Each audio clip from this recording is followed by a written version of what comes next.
하나님께 예배드리시는 우리 성도님들 심령마다 주님의 은혜가 평강이 넘치시기를 축복합니다. 오늘 본문에서 미가 선지자는 유다의 통치자들로부터 시작해서 선지자와 제사장들의 비리를 폭로하면서 하나님의 심판을 예고하고 있습니다. 이런 총체적 부패의 근본 원인은 다른 것이 아니라 지도자들의 부패에 있었습니다. 가난한 사람들이 살기 힘들어서 죄를 지을 때 총체적 부패가 일어나는 게 아니죠. 사회의 지도자들이 자신들의 권력을 힘을 이용해서 치부할 때 위로부터의 부패 영향력이 내려가서 사회 전체를 망가뜨리게 되는 겁니다. 미가 선지자가 과연 이런 선지자가 당대에 이런 메시지를 선포하고도 과연 살아남을 수 있었을까 할 정도로 굉장히 강력한 그러한 공격을 당대의 지배층 전체에게 들이대고 있는 그런 내용입니다. 그래서 오늘 본문을 해석할 때 주의할 점은 유다는 오늘날의 교회와 같은 곳이었습니다. 근데 이 교회가 일반 사회와 똑같이 부정과 부패를 저지를 때 과연 어떻게 되느냐 하는 것을 본문이 우리에게 말씀하고 있습니다. 자, 하나님께서는 무엇 때문에 유다의 통치자를 세우셨을까요? 1절에 보니까 내가 또 들으니 야곱의 우두머리들과 이스라엘 족속의 통치자들아 들으라. 정의를 아는 것이 너희의 본분이 아니냐 그랬어요. 미가 선지자는 잘 들리세요? 저는 좀 이렇게 소리가 벙벙벙벙 거려서 소리가 조금 더 분명하고 깔끔했으면 좋겠어요. 잘 좀 맞춰주시면 좋겠습니다. 미가는 유다의 지도자들아 이렇게 부르지 않고요. 야곱의 우두머리들과 이스라엘 족속의 통치자들아 이렇게 부르고 있어요. 이것은 이 호칭은 지금 대단히 경멸하는 호칭입니다. 유다의 지도자들은 북이스라엘 지도자들을 엉터리로 생각하면서 자기들이 굉장히 잘난 줄 아는 거예요. 그래서 자신들은 성경적이고 정통적이라고 그렇게 생각하면서 북이스라엘의 지도자들에 대해서는 저 더러운 놈들, 저 타락한 놈들 이러고 있는 거예요. 근데 미가 선지자가 이들을 향해서 야곱의 우두머리들과 이스라엘 족속의 통치자들 이렇게 부르면서 니들이 늘 비난하던 그들과 너희들이 과연 뭐가 다르냐는 거예요. 미가 선지자는 유다 지도자들에게 정의를 아는 게 너희들의 본분이 아니냐 그랬어요. 다시 말해서 다른 건 몰라도 정의에 대해서만큼은 너희들이 전문가여야 되지 않겠냐는 거죠. 그러나 그들은 공의를 집행해야 할 사람들이었음에도 불구하고 정작 정의가 무엇인지를 전혀 모르고 있었습니다. 그들은 정의에 대해서는 전혀 관심이 없었고 어떻게 하면 권력을 이용해서 좀 더 이익을 챙길 수 있을까 치부할까 이런 거기에만 넋이 정신이 빠져 있었어요. 어찌 보면 오늘날 우리나라의 정치꾼들을 보는 것과 같은 그런 익숙한 낯익은 모습이죠. 자, 하나님께서 통치자를 세우는 목적은요, 하나님의 백성들도 다 마음에 죄성이 있고 욕심이 있기 때문에 말씀에 순종하기 어려워요. 누군가의 통치를 받을 필요가 있어요. 하나님의 백성들도 말씀에 순종하기가 어려워요.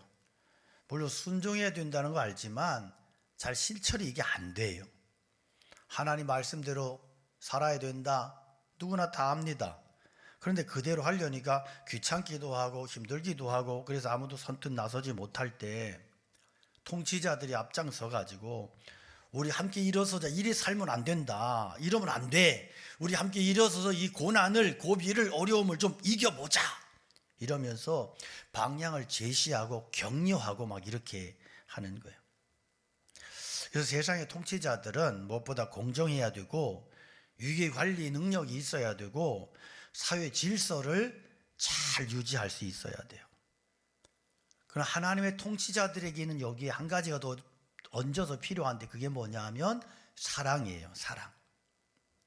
그리고 교회 안에서는 은혜가 법보다 더 중요하다는 거죠.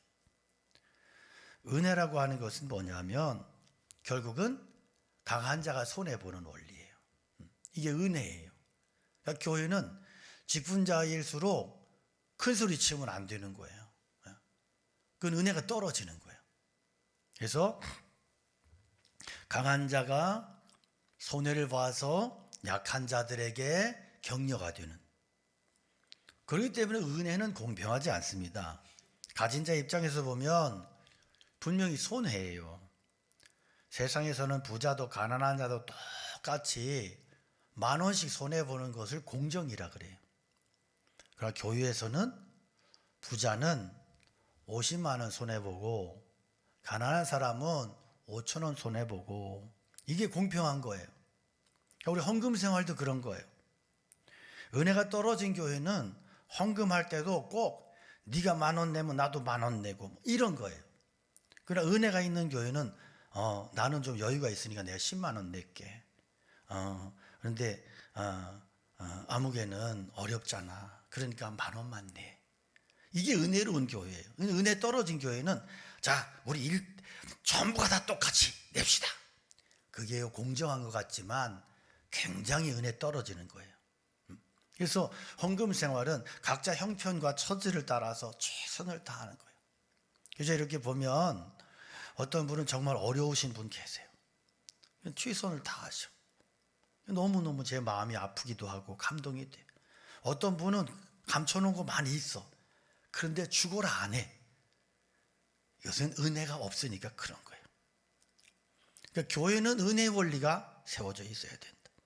하나님께서 유다에 통치자를 주신 것은 악과 싸우고 이기주의와 싸우고 무정함과 싸우게 하기 위해서. 그래서 하나님께 기름 부음 받은 통치자는 항상 불의와 싸워서 이렇게 약한 자를 살리고 구조적인 악에 대해서 믿음과 지혜와 용기를 가지고 그렇게 그런 것들을 저항하고 맞서고 뒤집어 엎고 그렇게 해야 됐어요. 그런데 이런 통치자들이 정의 편에 서기는커녕 악의 세력이 되어버릴 때 굉장히 무서운 재앙이 일어날 수밖에 없다는 것입니다. 그래서 미가는 지금 이거를 지적하고 있는 거예요. 그래서 유다의 통치자들은 백성들을 사랑의 대상으로 보는 대신에 자기들의 욕망을 채울 대상으로 봤어요. 너희가 선을 미워하고 악을 기뻐하여 내 백성의 가죽을 벗기고 그 뼈에서 살을 뜯어 그들의 살을 먹으며 그 가죽을 벗기며 그 뼈를 꺾어 다지기를 냄비와 솥 가운데에 담을 고기처럼 하는도다. 무서운 지적이에요. 그러니까 당시에 이런 정도로 미가 선지자가 무섭게 당시에 통치자들에 대해서 무섭게 고발하고 책망했는데 살아남을 수 있었다는 게 놀라울 정도죠. 어떻게 보면 막 정육점의 한 장면을 묘사하는 것 같잖아요. 그런데 유감스럽게도 이건 정육점 얘기가 아니고 유다의 현실이라는 거예요. 유다 통치자들이 백성을 어떻게 봤다는 거예요? 잡아먹을 고깃덩어리로 봤다는 거예요. 그들은 백성들을 섬길 대상으로 보는 게 아니고 어떻게 하면 가장 잘 이용해 먹을 수 있을까만 생각했어요. 유다 지도자들이 어떻게 이렇게 됐을까 하는 거죠.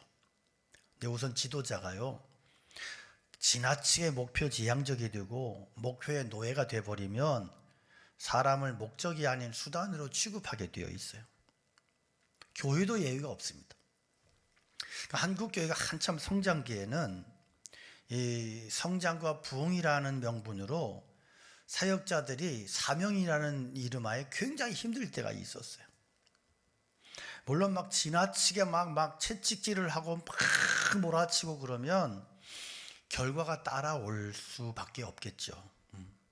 그러나 중요한 것은 사람을 수단으로 생각해버리고 막 부려먹으려고만 하면 그 결과가 엉뚱하게, 열매가 엉뚱하게 나타날 수 있다는 거예요.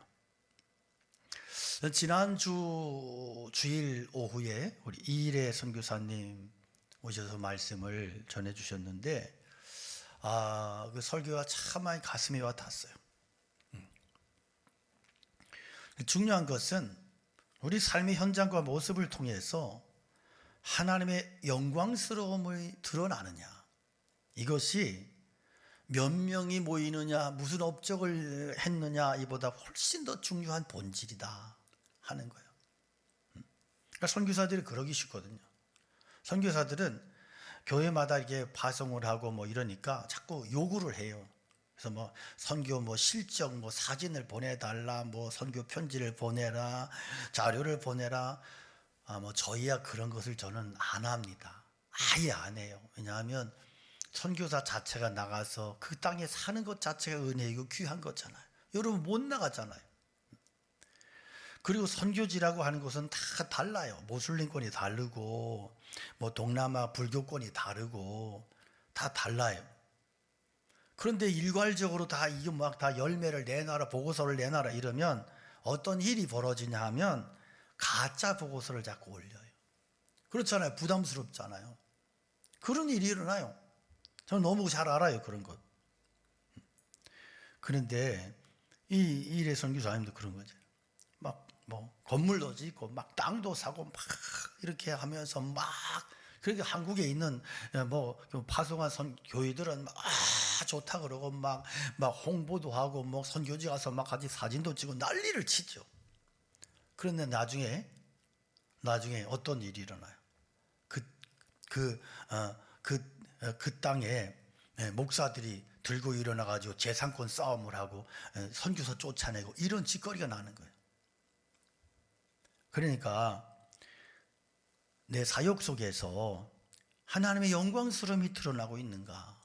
아니면 내가 인간적인 막 야심과 막 계획과 막 목적을 가지고 막 사업을 한다 그러고 막 뭔가를 드러내고 이러고 있는가? 사람이 볼 때는 사람은 외모를 보거니와 나 여호와는 중심을 보느니라. 그 말씀이 그거잖아요. 나의 삶을 통해서, 내 사역을 통해서 진짜 하나님의 영광스러움이 드러나느냐, 아니면 인간적으로 막 화려하고 막 대단한 것 같고 이런 것이 막 그런 것들이 겉으로 치장한 것들이 드러나느냐 하는 것은 하나님 앞에서 사역자에게, 교회에게 있어서 굉장히 중요한 부분이다.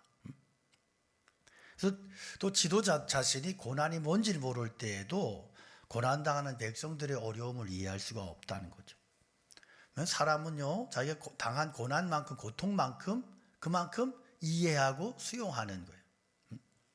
목회자들 중에도 그런 분들이 있거든요. 소위 이제 넉넉한 부모를 만나면 큰 교회 목사라든지 아들이라든지 아니면 뭐 아버지가 뭐 사업을 했던 뭐 그런 장로님 아들이라 이런 뭐 소위 말해서 금수저 물고 신학한 케이스들이 있어요.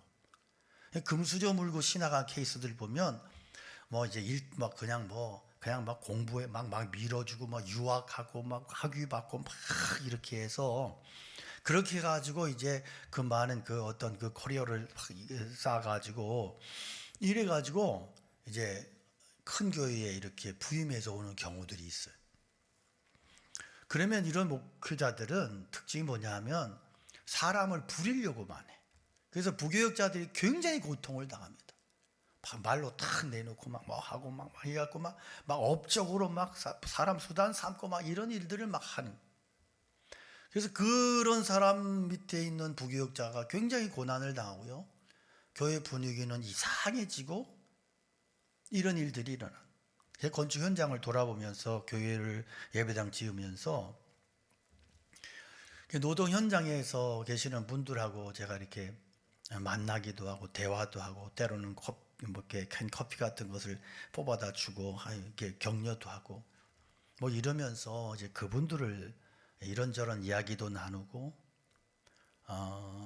그런 시간을 제가 지내면서 그분들을 보면서 제가 우리 성도님들의 살아가는 모습이 오버랩이 되더라고요. 우리 성도님들 중에 다는 그렇지 않겠지만 저렇게 힘들게, 저렇게 피곤하게, 저렇게 스트레스 받으면서 이렇게 세상에서 살다가 이렇게 피곤한 상황 속에서 예배를 이렇게 나오는 그런 분들이 계시다. 그런 생각이 드니까 성도님들에 대한 생각이 달라지더라고요.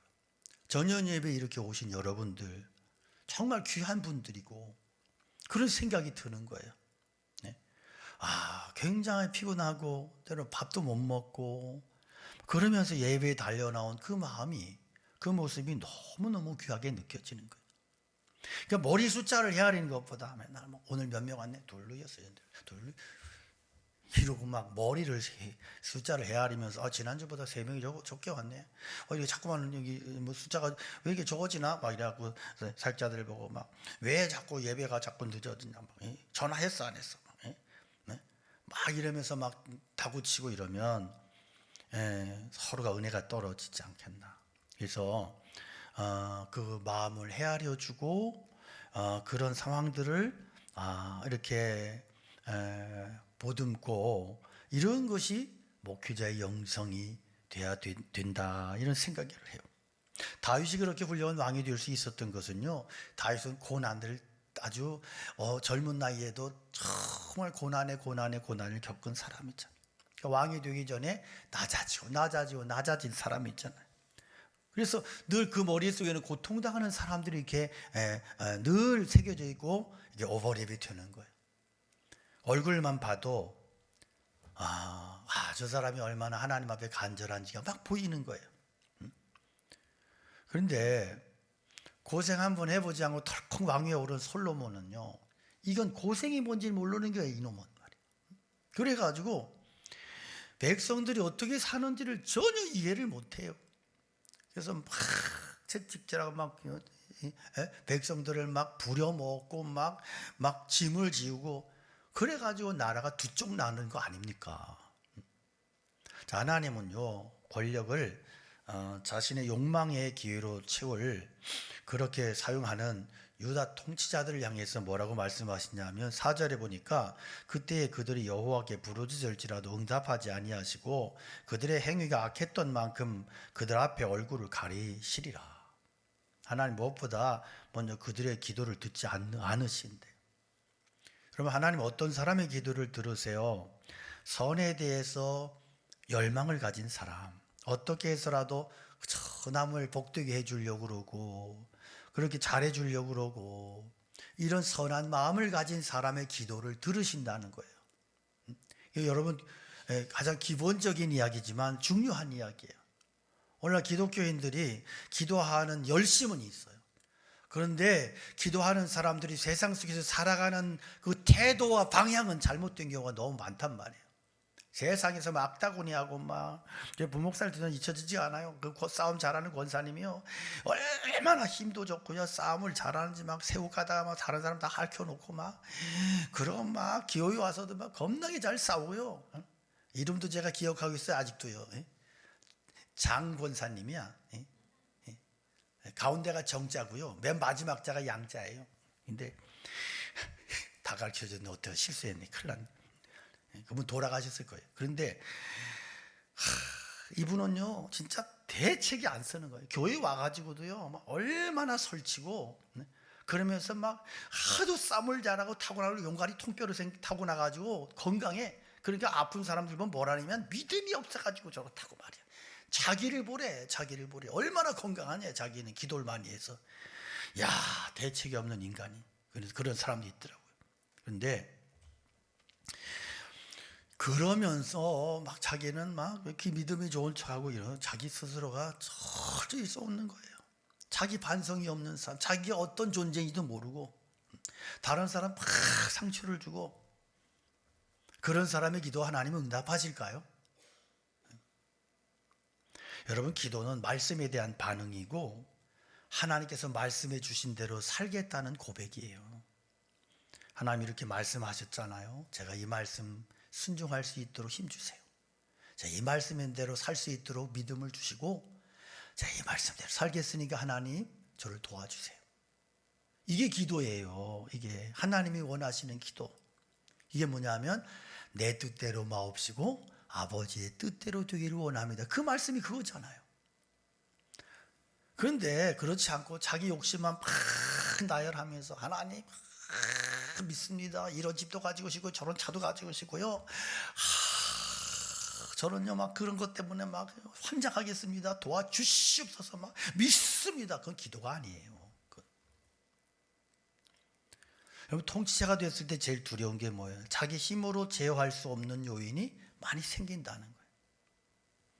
그래서 이게 높은 대통령이라는 기업 총수도 이런 상황 때문에 자기 힘으로 제어할 수 없는 어떤 그런 상황들, 불가항력의 상황들 때문에 망하잖아요. 망하는 경우들이 많아요.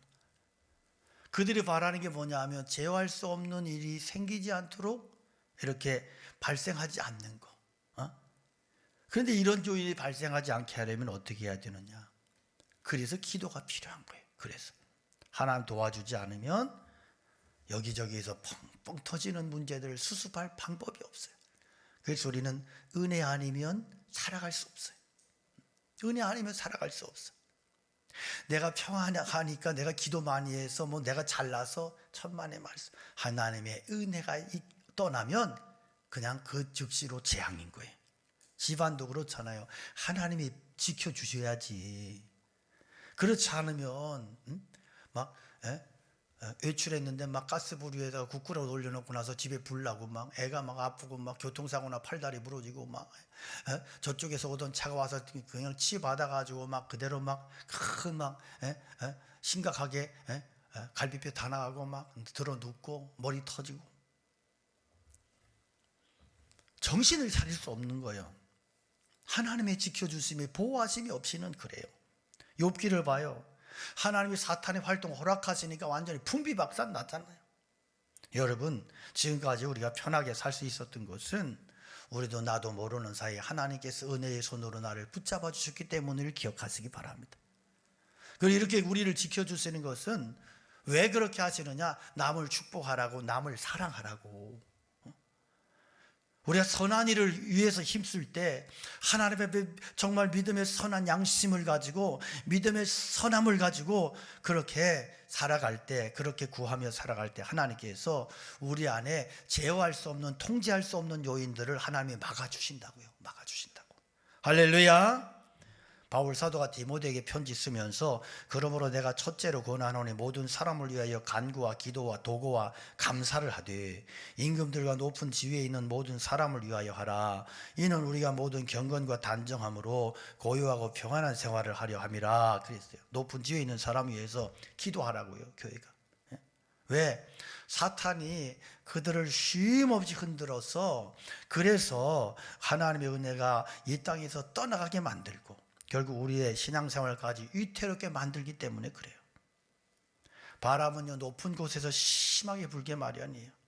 사탄은요 권력자들을 속여서 스스로 절대적인 존재인 것처럼 착각하게 만들고 그런 걸 위해 온갖 수단 방법 다 동원하는 거예요. 그렇게 하면 평안한 삶을 다 망쳐버릴 수 있기 때문에. 목사도 그래요. 여러분, 목사 아무리 미워도, 목사가 아무리 이렇게 마음에 안 들어도 목사 위해서 기도 많이 하셔야 돼요. 목사 쓰러지면 교회는 엉망진창이 돼요. 여러분이 똑똑하고 여러분이 신앙생활 잘하고 그러니까 목사 하나쯤 그냥 쫓겨나든 뭐 하든 그러면 뭘 천만에요. 여러분, 제가 여기에서 이렇게 설교하다가 뭔 일이라도 일어나고 교회가 뭔 싸움이라도 일어나서 뭔 문제라도 생기면요 교회는 그날로 그냥 아작이 납니다. 제가 협박하는 게 아니에요. 원리가 그러니까 여러분이 정말로 사역자들 위해서 기도하시고 그리고 세워진 담임 목사 위해서 열심히 그렇게 하시고 계시겠지만 정말 목사 위해서 여러분 열심히 중심으로 그렇게 사랑으로 기도해 주시기를 축복합니다.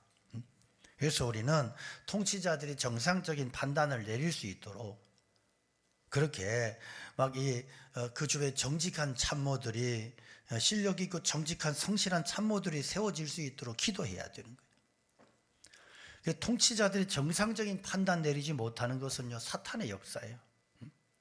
통치자가 오판하면요 나라 망할 수 있습니다. 그래서 정상적인 분별력을 잃지 않도록 여러분 기도하셔야 되는 거예요. 나라를 위해서, 위정자들을 위해서. 지금 여러분 우리나라 얼마나 굉장히 안 좋은 상황이잖아요.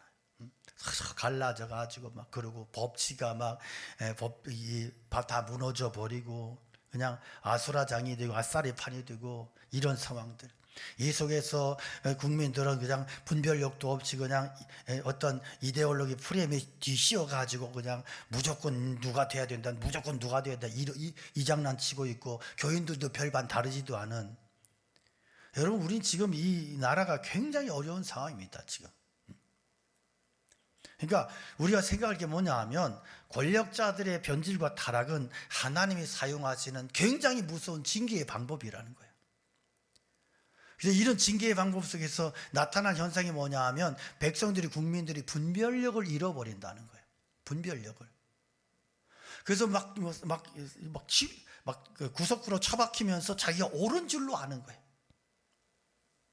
원래 권력자들은 하나님이 주신 선물이에요. 약한 자 돌봐주라고, 악한 자들은 제어시키라고, 질서를 유지하도록 그렇게 주신 선물인데, 통치자가 본연의 역할을 잊어버리고 자기 욕심 추구하고 잘못된 판단을 가지고 이렇게 갈 때 그 자체가 심판일 수 있는 거예요.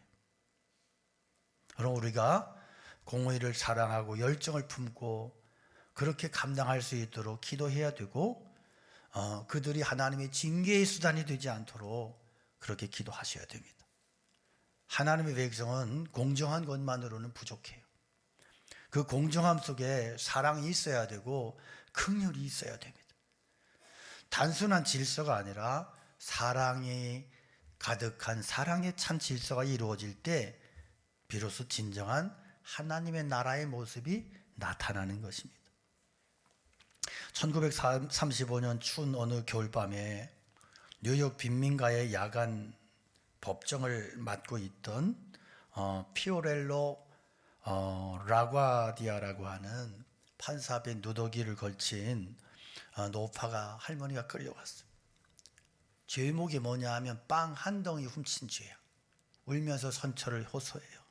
사유란 놈은 딸을 버리고 도망가고, 딸이 아파서 누워있는데 손주들이 굶주리고 있고 먹을 것이 없고, 그래서 그 놈들 굶어 죽을 수밖에 없어서 빵 한 덩이를 훔쳤다고. 그런데 빵 가게 주인이 아주 비정해요. 고소 취하를 라가디아 판사가 이렇게 요청했지만 법대로 처리해야 된다고. 그러고 소리를 지르는 거예요. 어쩔 도리가 없어. 그래서 라가디아 재판장이 노파를 향해 선고해요. 한숨을 쉬고 나서, 할머니, 법에는 예외가 없어요. 벌 받아야 됩니다. 벌금 10달러를 내시거나 아니면 열흘간 감옥에 계셔야 됩니다. 주변에 지켜보던 사람들이 얼굴이 굳어지고 부르르 떠는 사람들도 있었어. 아무리 법법하지만 이거 너무하지 않는가. 할머니의 그 정상이 전혀 참작되지 않으니까. 그런데 그리고 나서 이 라과디아 판사가 선고 내리고 나서 그 자리에서 일어서서 자기 모자를 딱 벗더니 거기에 자기 지갑에서 10달러를 꺼내서 넣어요. 그리고 나서 이렇게 최종 판결을 내립니다. 여러분, 여기 벌금 10달러가 있습니다. 내가 할머니의 벌금을 완납했습니다. 나는 오늘 굶주린 손녀들에게 빵 한 조각 먹이기 위해 도둑질해야 되는 이 비정한 도시에 살고 있는 죄를 물어 이 법정 안에 있는 모든 사람들에게 50센트의 벌금형을 선고합니다. 그리고 경찰관에게 모자를 주었어요. 거기에 법정에 있던 사람들이 다 이렇게 해서 벌금 50센트야. 1달러 낸 사람도 있고. 그래가지고 그때 거두어진 모인 돈이 57달러 50센트. 지금 아무것도 아니지만 그 당시에 100년 전에 대공황 불황 속에서 이 돈은 그리 작은 돈이 아니에요. 거기서 판사가 그 중에서 라과디아가 10달러를 빼고 나머지를 할머니 손에 쥐어줬어요. 이분이 굉장히 살면서 굉장히 법을 잘 지켜내면서 굉장히 귀한 일들을 많이 했어요. 그래서 뉴욕에 두 개의 공항이 있어요. 하나는 존 F 케네디 공항이 있고 또 하나는 라과디아 공항이 있어요. 이유라는 세상의 한복판에서 오늘을 살아가는 우리들이 어떤 가치관을 가지고 살아야 되느냐, 그런 문제에 대해서 놀라운 인사이트를 제공하고 있습니다. 지도자 타락에 했을 때 하나님께서 사용하시는 방법이 몇 가지 있어요. 첫째는 지도자 스스로 깨닫게 하는 거예요. 그래서 유다의 역사, 남쪽 유다의 역사를 보면 이런 일들이 종종 있었어요. 그래서 위기 속에서 하나님이 그 나라를 보호해 주십니다. 두 번째는 다른 권력자를 세워서 기존의 권력자를 제거하는 방법이에요. 그런데 이것은 후유증이 많이 남아요. 이건 북쪽 이스라엘에 종종 있었던 역사예요. 세 번째는 가장 무서운 방법으로서 나라 자체를 완전히 뒤엎으시는 거예요. 도저히 나라 전체가 부패하고 썩어서 어떻게 해볼 수 없을 때 하나님께서 마치 묵은 밭에 쑥대고 헝벙 퀴고 팍 있으면 소를 해갖고 다 뒤집어 엎어가지고 그래가지고 그 뿌리를 다 캐서 제거하듯이 하나님이 다른 길이 없을 때 나라를 그렇게 뒤집어 엎는 방법인데, 지금 하나님께서 이 방법을 쓰시겠다는 거예요. 미가 선지자를 통해서 주시는 말씀이에요. 그러므로 미리 알아서 하나님 말씀대로 사는 게 가장 쉽고 편한 길이에요. 말씀 아닌 방법으로 잘 되려고 그러면 이렇게 비싼 대가를 치러야 돼요. 말씀 듣고 스스로 고치는 것이 가장 좋은 치료 방법이에요.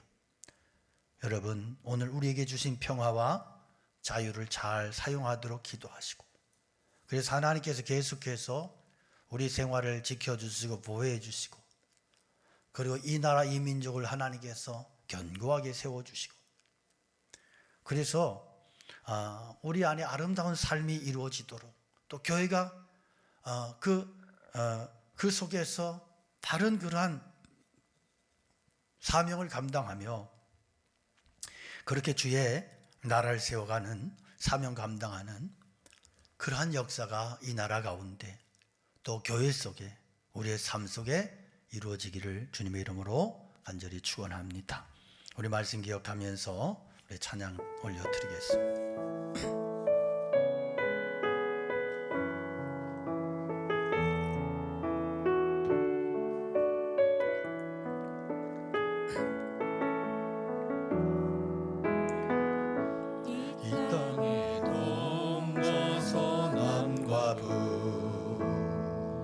가득한 죄악 용서하소서. 모든 우상들은 무너지고 주님만 높이는 나라 되게 하소서. 이 땅에 지친 모든 영혼 주 사랑 알게 하소서. 저들의 아픔과 눈물 씻는 주님의 보혈 이 땅 치유하소서. 성령의 새바람 이 땅에 불어오소서. 주의 영 그 생기로, 주의 영 그 생기로 우리를 다시 살리사 이 땅에 하나님 영광 거하는 그런 나라가 되게 하소서. 열방에 하나님 영광 비추는 그런 나라가 되게 하소서. 성령의 새바람, 성령의, 우리 손을 들어 고백합니다. 이 땅에 불어오기 원합니다. 불어오소서. 주의 영 그 생기로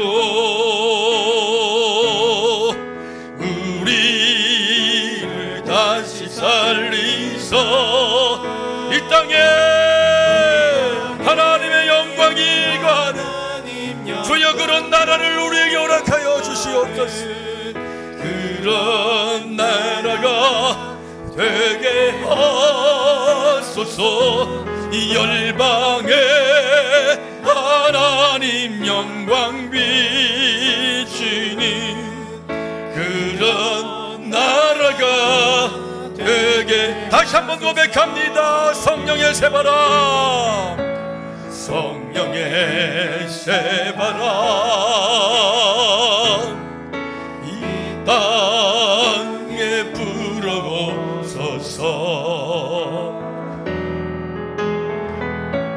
주의 영 그 생기로 주여 우리를 다시 살려주시옵소서. 주의 성령이여 이 땅에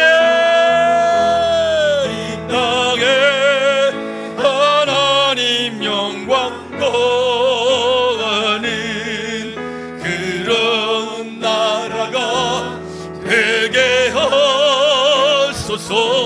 이 열방에 하나님 영광 비치는 그런 나라가 되게 하소서. 오늘 말씀을 기억하며 주님이 나라의 민족을 위해서, 이 땅의 교회들을 위해서, 자라는 대한민국을 위해서, 이 땅의 통치자들과 이정자들과 교회 지도자들 위해서 하나님 우리에게 이 땅을 보호하시고 치유하시고 이 땅 가운데 하나님의 영광과 하나님의 은혜가 머무르는 그러한 귀한 나라로 세워달라고 우리 주님의 이름 간절히 부르짖고 대통령 선거를 앞두고 있는 나라의 민족을 위해서 깨어있는 교회가 될 수 있도록 우리의 각자의 신앙을 위해서 주님의 이름 간절히 기도합니다. 주여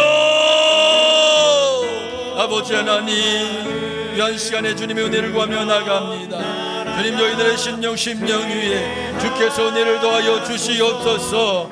아버지 하나님, 이 나라의 민족이 하나님을 두려워하는 민족이 되게 하시고 정말로 아버지 하나님, 하나님께서 기뻐하시는, 하나님께서 사랑하시고 하나님께 축복받을 만한 그러한 교회 될 수 있도록 하나님 저희를 축복하여 주시옵소서.